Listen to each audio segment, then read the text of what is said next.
اس video میں ہم یہ دیکھیں گے کہ کسی بھی ملک کو آخر اس بات کا اتنا کیوں تجسس ہوتا ہے کہ ملک کی مجموعی پیداوار یا جی ڈی پی کو معلوم کیا جائے، اور ہم یہ بھی دیکھیں گے کہ جی ڈی پی کا حساب نکال لینے سے ہمیں کسی بھی اکانومی کے بارے میں کیا پتا چلتا ہے، اور ایسا کیا کچھ ہے جو جی ڈی پی پتا چل جانے کے بعد بھی ایک معمہ ہی رہ جاتا ہے۔ کسی بھی حکومت کے لیے جی ڈی پی کی جانکاری اس لیے اہم ہوتی ہے کہ جی ڈی پی دیکھنے سے اس بات کا اندازہ لگایا جا سکتا ہے کہ ملک میں معیشت کی سرگرمیوں کا رجحان کیسا ہے،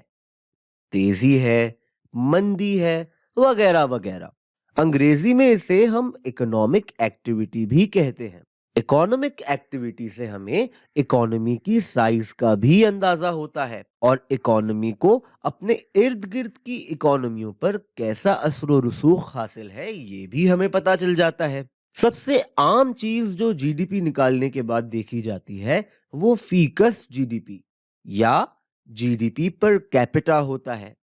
جی ڈی پی کے نمبر کو ملک کی آبادی میں تقسیم یا ڈیوائیڈ کر کے دیکھا جاتا ہے کہ ملک کی پیداوار کو اگر ساری آبادی میں برابر طور پر بانٹ دیا جائے تو ہر کسی کو کیا کچھ ملے گا، اور اس سے یہ دیکھا جاتا ہے کہ کسی بھی ملک میں کتنی خوشحالی یا بدحالی ہے۔ اس فرضی تقسیم میں آبادی کے ہر فرد کے پاس جتنے زیادہ گڈز اینڈ سروسز آئیں گے اتنا ہی اس ملک کی اکانومی کو طاقتور اور اچھا سمجھا جائے گا۔ لیکن اب ہم ان چیزوں کو دیکھتے ہیں جو ہمیں جی ڈی پی گننے کے بعد بھی نہیں پتا چلتی، جیسے کہ وہ گڈز اینڈ سروسز جنہیں مارکیٹ میں بیچا نہیں جاتا۔ انہیں ہم naan marketed goods and services بھی کہتے ہیں۔ پچھلی ویڈیوز میں بھی ہم نے اس بارے میں بات کی تھی۔ مثال کے طور پر اگر ہمارے دوست گڈو بھائی کسی کام سے دبئی جا رہے ہیں اور وہ گھر سے ایئرپورٹ ٹیکسی سے جاتے ہیں تو وہ ٹیکسی والے بھائی کو جو کرایہ ادا کریں گے وہ تو جی ڈی پی کی گنتی میں شامل ہوگا، لیکن دبئی واپسی سے پہلے مجھے اور آپ کو فون کر کے گڈو بھائی کہتے ہیں، ہاں بھائی لوگ، یہ دبئی میں نا میرا سارا پیسہ بیگم کے لیے نا یہ پرس اور کپڑے خریدنے میں نا خرچ ہو گیا ہے۔ اب آپ دونوں اگر مہربانی کیجئے تو پلیز میں دبئی سے واپس آؤں نا، میرے کو ایئرپورٹ سے لے کرنا گھر ذرا ڈراپ کیجئے۔ اور ہم جو ٹھہرے پرانے دوست وقت پر ایئرپورٹ پہنچ جاتے ہیں اور گڈو بھائی کو گھر پہنچا دیتے ہیں۔ اب یہ خدمت جو ہم نے کنگال گڈو بھائی کے لیے کی، اس کا جی ڈی پی میں کوئی حساب کتاب نہیں ہوگا۔ حالانکہ ایک نظر سے دیکھا جائے تو ملک میں ہماری اس سوشل سروس سے ایک طرح سے سروس تو پروڈیوس ہوئی ہے۔ اسی طرح جی ڈی پی میں غیر قانونی یعنی اللیگل چیزوں کا حساب شامل نہیں ہوتا، اور کبھی کبھار تو کام یا چیز اللیگل نہیں ہوتی لیکن پھر بھی جی ڈی پی میں شامل ہونے سے رہ جاتی ہے۔ مثال کے طور پر اگر ہم آج سے اپنے گھر کے باہر فرینچ فرائز کا اسٹال لگا لیتے ہیں اور آہستہ آہستہ وہ بہت زیادہ کھائے جانے لگ جاتے ہیں، اب ہم روز ہزاروں روپے کے فرینچ فرائز بیچتے ہیں، لیکن ہم نے اپنا یہ کاروبار کہیں بھی نہ ہی کسی محلے کے دفتر میں یا ٹیکس وغیرہ کے اداروں میں رجسٹر نہیں کروایا۔ اس کا مطلب ہے کہ ہمارے کاروبار کا حکومت کے پاس کسی قسم کا کوئی ریکارڈ ہی نہیں ہے، اور ہم جو فرینچ فرائز کے اسٹال کے ذریعے اکانومی میں پروڈکشن کر رہے ہیں، حالانکہ وہ اصل میں تو اکانومی کی مجموعی پیداوار کا حصہ ہے، لیکن وہ حکومت کے سرکاری جی ڈی پی کے نمبر میں شامل نہیں ہو رہا۔ ایسے ہی جب اکانومی کا پہیہ بہت خوب چل رہا ہو تو بھی کچھ ملکوں کو بہت نقصان ہو رہا ہوتا ہے۔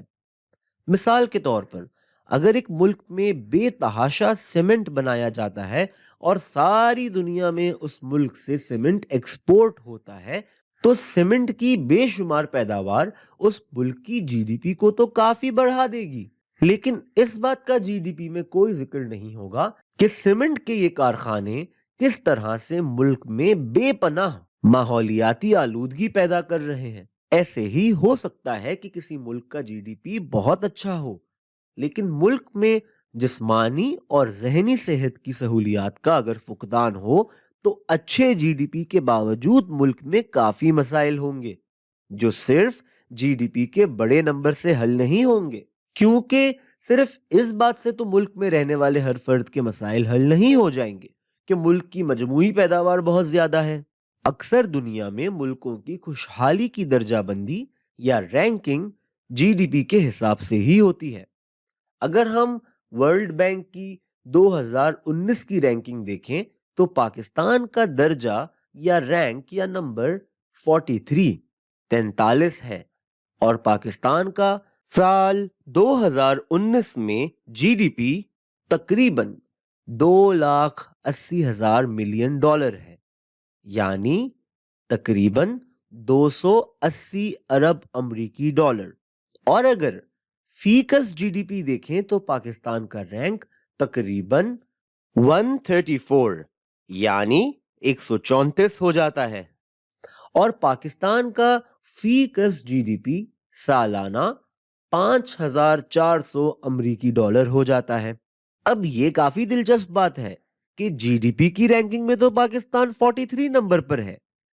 لیکن فیکس رینکنگ میں یہ نمبر 134 یا 134 ہو جاتا ہے۔ وہ اس لیے کہ پاکستان ایک بڑا ملک ہے،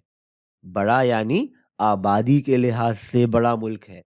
بہت سے آبادی کے اعتبار سے چھوٹے ملکوں کی مجموعی پیداوار پاکستان سے کافی کم ہے، لیکن ان کی آبادی پاکستان سے کئی گنا کم ہے، اور جب ہم ان ملکوں کی مجموعی پیداوار کو ان کی آبادی سے تقسیم کرتے ہیں تو وہ کافی بڑا نمبر بن جاتا ہے۔ مثال کے طور پر پاکستان کی آبادی تقریباً 22 کروڑ ہے، اور قطر جو کہ ایک عرب ملک ہے اس کی آبادی تقریباً 28 لاکھ لوگ ہیں۔